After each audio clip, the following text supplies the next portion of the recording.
Big boss मराठीच्या घरात सूरज चव्हाण आणि अंकिता प्रभू आलावलकर ही बहीण भावाची जोडी आपल्याला पाहायला मिळाली. घराबाहेर येऊन सुद्धा आपण आपलं हे नातं टिकवून ठेवणार असं ते दोघे सुद्धा घरात म्हणाले होते. त्यानंतर हा सीझन संपून सुद्धा अंकिता मात्र सूरजला भेटायला त्याच्या घरी गेली नाही, म्हणून प्रेक्षकांनी तिच्यावर टीका केली. पण होणाऱ्या नवऱ्यासोबत अंकिता बारामतीला पोहोचली खरी, पण त्यानंतर सगळा गोंधळ उडाला. अचानक अंकिताने सूरजची साथ सोडत असल्याचं सोशल मीडियावर जाहीर केलं. सूरजच्या अकाउंटवरून सुद्धा अंकिताने शेअर केलेल्या पोस्ट डिलीट झालेल्या पाहायला मिळाल्या. म्हणूनच प्रेक्षकांनी सुद्धा त्याच्यावर टीका केली.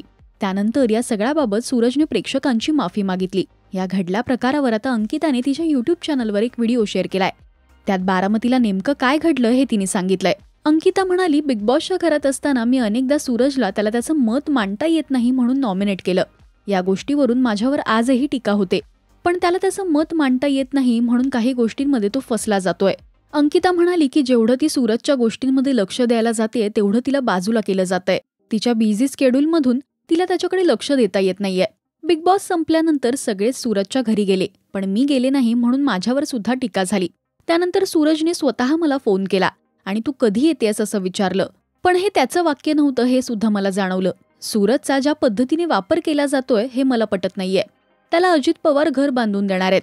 अंकिताने त्यांचे आभार मानले, पण या घराविषयी सुद्धा काही मागण्या समोर येत आहेत. तेव्हा या गोष्टी फार विचित्र पद्धतीने पुढे जात असल्याचं अंकिताला कळलं. त्यामुळे या सगळ्यापासून लांब राहण्याचा निर्णय तिने घेतला. सूरजने माझ्या पोस्ट त्याच्या अकाउंटवरून डिलीट केल्या. हे सुद्धा मला माझ्या फॅन्सकडून कळलं. त्याच्या अकाउंटवरून तिला अनफॉलो सुद्धा करण्यात आलंय.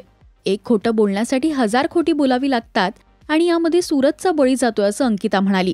अंकिता सूरजचं चांगलं करणार म्हणून आपण तिला बाजूला करूया असे प्रयत्न आता सगळे करतायत. मला सूरजवर जेवढं लक्ष देता येईल तेवढं मी देईन, पण या दलदलीत मला खरंच पडायचं नाहीये अशी प्रतिक्रिया तिने दिली. त्याला जे मिळालं होतं ते त्याला टिकवता आलं नाही तर मला फार वाईट वाटेल असंही ती म्हणाली. तुमचं यावर काय म्हणणं आहे हे आम्हाला कमेंट्समधून नक्की सांगा. मराठी टेलिव्हिजन विश्वातील बातम्या, अपडेट्स आणि गॉसिपसाठी तुम्ही सबस्क्राईब करा राजश्री मराठी शोबज.